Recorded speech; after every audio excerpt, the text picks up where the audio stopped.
Hello ವೀಕ್ಷಕರೇ, ಇವತ್ತಿನ episode ನಲ್ಲಿ ನಾವು ನಮ್ಮ ದೇಹದ ಬಹುಮುಖ್ಯ ಅಂಗವಾದ ಬೆನ್ನು ಮೂಳೆ, ಬೆನ್ನು ನೋವು ಹಾಗೂ ಅದಕ್ಕೆ ಸುಲಭ ಚಿಕಿತ್ಸೆಗಳನ್ನ ಮನೆಯಲ್ಲೇ ಹೇಗ್ ಮಾಡ್ಕೊಳ್ಳೋದು ಅಂತ ಈ ವಿಡಿಯೋದಲ್ಲಿ ನೋಡೋಣ. ಅದಕ್ಕೂ ಮುಂಚೆ ಯಾರೆಲ್ಲ ನಮ್ಮ ಚಾನೆಲ್ ಅನ್ನ ಸಬ್ಸ್ಕ್ರೈಬ್ ಮಾಡ್ಕೊಂಡಿಲ್ಲ, ದಯವಿಟ್ಟು ಈ ಕೂಡಲೇ ಚಾನೆಲ್ ಅನ್ನ ಸಬ್ಸ್ಕ್ರೈಬ್ ಮಾಡಿ, ಹಾಗೆ ನೋಟಿಫಿಕೇಶನ್ ಗಾಗಿ ಬೆಲ್ ಐಕಾನ್ ಅನ್ನ ಪ್ರೆಸ್ ಮಾಡಿ. ವೀಕ್ಷಕರೇ, ನಮ್ಮ ದೇಶದ ಬೆನ್ನೆಲುಬು ಯಾರಂದ್ರೆ ಅದು ನಮ್ಮ ರೈತರು. ಯಾಕಂದ್ರೆ ನಮ್ಮ ಭಾರತ ದೇಶ ಬಹುಸಂಖ್ಯೆಯ ಜನರು ರೈತರು, ಹಾಗೂ ರೈತರಿಂದಲೇ ನಮ್ಮ ದೇಶ ಮುನ್ನಡೆಯುತ್ತಿರೋದು ನಿಜ. ಹಾಗೆ ಇದೇ ತರ ನಮ್ಮ ದೇಹದ ಬಹುಮುಖ್ಯ ಅಂಗ ನಮ್ಮ ಬೆನ್ನೆಲುಬು. ನಮ್ಮ ಬೆನ್ನು ಮೂಳೆಯಿಂದಾನೇ ನಾವು ನಡೆಯೋದಕ್ಕೆ, ಕೂರೋದಕ್ಕೆ ಹಾಗೂ ಮಲಗೋದಕ್ಕೆ ಸಾಧ್ಯವಾಗೋದು. ಆದರೆ ಇತ್ತೀಚಿನ ದಿನಗಳಲ್ಲಿ ನಮ್ಗೆ ಬೆನ್ನೋವು ಸಾಮಾನ್ಯ ಆಗೋಗಿದೆ. ಯಾರನ್ನ ಕೇಳಿ ಬೆನ್ನೋವು ಕೂರೋದಕ್ಕೆ ಆಗೋದಿಲ್ಲ, ಮಲ್ಗೋದಕ್ಕಾಗೋದಿಲ್ಲ, ಜಾಸ್ತಿ ನಡೆಯೋದಕ್ಕಾಗೋದಿಲ್ಲ ಅಂತ ಹೇಳ್ತಾನೆ ಇರ್ತಾರೆ. ಸಾಮಾನ್ಯವಾಗಿ ಬೆನ್ನೋವು ಬರೋದಕ್ಕೆ ಕಾರಣ ಏನು ಅಂತ ತಿಳ್ಕೊಳ್ಳೋಣ ಬನ್ನಿ. ಬೆನ್ನು ನೋವಿಗೆ ಪ್ರಮುಖ ಕಾರಣ ನಾವು ಕೆಲಸ ಮಾಡುವಾಗ ಸರಿಯಾದ ಭಂಗಿಯಲ್ಲಿ ಕೂರದೇ ಇರೋದು, ಅಥವಾ ಕಂಫರ್ಟ್ ಆಗಿರೋ ಚೇರ್ ನಲ್ಲಿ ಕೂರದೇ ಇರೋದು ಕೂಡ ನೋವಿಗೆ ಕಾರಣ ಆಗುತ್ತೆ. ವಯಸ್ಸಾದವರಿಗೆ ತಮ್ಮ ಬೆನ್ನು ಮೂಳೆ ಸ್ಟ್ರೆಂತ್ ಕಳೆದುಕೊಳ್ಳೋದು ಕೂಡ ಒಂದು ಕಾರಣವಾಗುತ್ತೆ ಬೆನ್ನು ನೋವಿಗೆ. ಹಾಗೂ ಸಡನ್ ಆಗಿ ತುಂಬಾ ತೂಕದ ವಸ್ತುಗಳನ್ನ ಎತ್ತೋದು, ಪ್ರತಿದಿನ ವ್ಯಾಯಾಮ ಹಾಗೂ ವಾಕ್ ಮಾಡದೇ ಇರೋದು ಕೂಡ ಕಾರಣ ಆಗುತ್ತೆ.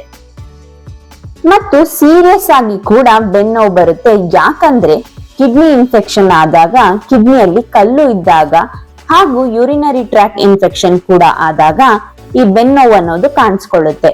ಅದನ್ನ ನೀವು ಜಾಗೃತರಾಗಿ ಗಮನಿಸ್ಕೊಳ್ಬೇಕಾಗತ್ತೆ. ಮತ್ತೊಂದು ವಿಷಯ ನಿಮ್ಗೆ ಗೊತ್ತೇ ಆಗೋದಿಲ್ಲ, ನೀವು ತುಂಬಾ ಸ್ಟ್ರೆಸ್ ನಲ್ಲಿ ಇದ್ದಾಗ್ಲೂ ಕೂಡ ನಿಮ್ಗೆ ನಿಮ್ಮ ಬಾಡಿಯಲ್ಲಿ ಬೆನ್ನೋವು ಕಾಣಿಸ್ಕೊಳ್ಳೋದಕ್ಕೆ ಕಾರಣ ಆಗತ್ತೆ. ನೋಡಿದ್ರಲ್ಲ ವೀಕ್ಷಕರೇ, ಎಷ್ಟೆಲ್ಲ ಕಾರಣಗಳು ನಮ್ಮ ಈ ಬೆನ್ನೋವಿಗೆ ಅಂತ. ಬನ್ನಿ, ಕೆಲವೊಂದು ಮನೆ ಮದ್ದನ್ನ ನಾನು ತಿಳಿಸ್ತೀನಿ. ನಿಮ್ಮ ಬೆನ್ನು ನೋವಿಗೆ ಹಾಗೂ ಜೀವನ ಶೈಲಿಯಲ್ಲಿ ಕೂಡ ನೀವು ಚೇಂಜಸ್ ಮಾಡ್ಕೊಳ್ಬೇಕಾಗತ್ತೆ. ಮುಂದಕ್ಕೆ ಯಾವತ್ತು ಬೆನ್ನೋವು ಬರದೇ ಇರೋದಕ್ಕೆ ಈ ಜೀವನ ಶೈಲಿಯನ್ನ ಅಳವಡಿಸ್ಕೊಳ್ಬೇಕಾಗತ್ತೆ. ಅದೇನಂತ ನೋಡೋಣ ಬನ್ನಿ. ಅದರಲ್ಲಿ ಮೊದಲನೆಯದಾಗಿ ನುಗ್ಗೆ ಸೊಪ್ಪಿನ ಎಣ್ಣೆ. ನಿಮ್ಗೆ ಎಣ್ಣೆ ಮಾರುವ ಅಂಗಡಿಗಳಲ್ಲಿ ನುಗ್ಗೆ ಸೊಪ್ಪಿನ ಎಣ್ಣೆ ಸಿಗುತ್ತೆ, ಅಥವಾ ಆನ್ಲೈನ್ ನಲ್ಲಿ ಕೂಡ ಸಿಗುತ್ತೆ. ನುಗ್ಗೆ ಸೊಪ್ಪಿನ ಎಣ್ಣೆಯನ್ನ ನಿಮ್ಮ ಬೆನ್ನಿನ ಯಾವ ಜಾಗದಲ್ಲಿ ನೋವಿದೆ ಅಲ್ಲಿ ಹಚ್ಚಿ ಲೈಟ್ ಆಗಿ ಮಸಾಜ್ ಮಾಡ್ಬೇಕು. ಒಂದು 15 ನಿಮಿಷದಿಂದ 30 ನಿಮಿಷ ರೆಸ್ಟ್ ಮಾಡಿ, ರಿಲ್ಯಾಕ್ಸೇಷನ್ ಸಿಗುತ್ತೆ. ಅದು ನೋವನ್ನ ಕಡಿಮೆ ಮಾಡೋದಕ್ಕೆ ಸಹಾಯ ಮಾಡುತ್ತೆ.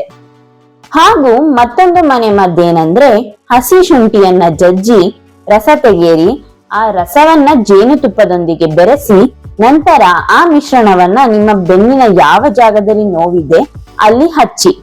ಇದು ಕೂಡ 30 ನಿಮಿಷ ನೀವು ರೆಸ್ಟ್ ಮಾಡ್ಲೇಬೇಕು.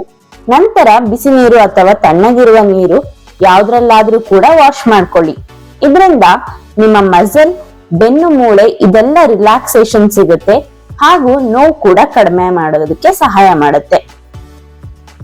ಈ ಮನೆ ಮದ್ದಿನ ಜೊತೆಗೆ ನೀವು ಟೈಮ್ಗೆ ಸರಿಯಾಗಿ ನೀರನ್ನ ಕುಡಿಲೇಬೇಕು, ಹಾಗೂ ಕೆಲವೊಂದು ಯೋಗಾಸನಗಳು ಕೂಡ ಮಾಡ್ಲೇಬೇಕು. ಅದರಲ್ಲಿ ಭುಜಂಗಾಸನ, ಮಕರಾಸನ ಹಾಗೂ ಬಾಲಾಸನ ಇವು ತುಂಬಾನೇ ಹೆಲ್ಪ್ ಮಾಡುತ್ತೆ ನಿಮ್ಮ ಬೆನ್ನೋವು ಕಡಿಮೆ ಮಾಡೋದಕ್ಕೆ.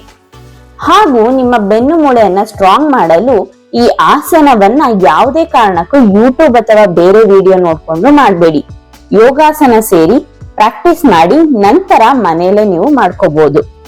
ಕೊನೆಯದಾಗಿ ಆಸ್ ಯೂಶುವಲ್ ವಾಕ್ ಮಾಡ್ಲೇಬೇಕು ಪ್ರತಿದಿನ. ಇದು ನಿಮ್ಮ ಓವರ್ ಆಲ್ ಹೆಲ್ತ್ ಅನ್ನ ಚೆನ್ನಾಗಿ ಇಡೋದಕ್ಕೆ ಹೆಲ್ಪ್ ಮಾಡುತ್ತೆ, ಜೊತೆಗೆ ನಿಮ್ಮ ಬೆನ್ನು ಮೂಳೆ ನೋವನ್ನ ಕಡಿಮೆ ಮಾಡುತ್ತೆ. ಹಾಗೂ ನೀವು ಕುಳಿತುಕೊಳ್ಳೋ ಭಂಗಿಯನ್ನ ಸ್ಟ್ರೈಟ್ ಆಗಿ ಕುಳಿತುಕೊಳ್ಬೇಕು. ಕೆಲಸ ಮಾಡುವಾಗ ರಿಲ್ಯಾಕ್ಸ್ ಆಗಿ ಕೂತ್ಕೊಳ್ಳಿ. ಪ್ರತಿ ಗಂಟೆಗೊಂದು ಸಾರಿ ಎದ್ದು ಓಡಾಡಿ. ಇದರಿಂದ ನಿಮ್ಮ ಬೆನ್ನಿಗೆ ಸ್ವಲ್ಪ ವಿಶ್ರಾಂತಿ ಸಿಕ್ಕಂಗಾಗತ್ತೆ. ನಿಮಗೆ ಈ ಬೆನ್ನು ನೋವು 2 ವಾರಗಳ ನಂತರನೂ ಇದ್ದಲ್ಲಿ ಯಾವುದೇ ಕಾರಣಕ್ಕೂ ನಿರ್ಲಕ್ಷ್ಯ ಮಾಡಬೇಡಿ.